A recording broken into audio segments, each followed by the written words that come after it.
What's up guys, dito ulit tayo sa exotic room kasi ayan, meron tayong leopard gecko na nagsished.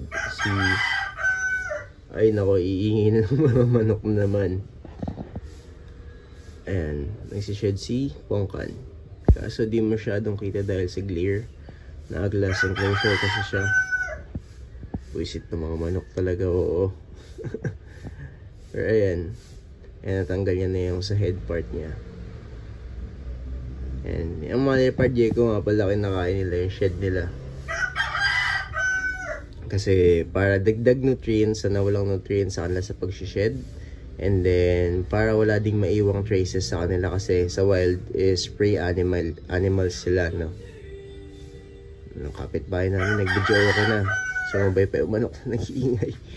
So ayan, kung makikita or kung kita, ayan, kinakain niya yung shed niya. Zoom natin ante.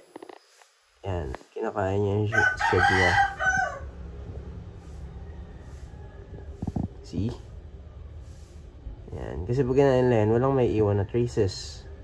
Hindi sila maamoy or mahanap ng predators nila sa wild.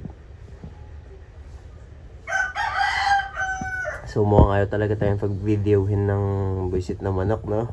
So I think hanggang dito na lang guys. In-update ko lang kayo sa nagsished nating leopard gecko. So thanks for watching guys.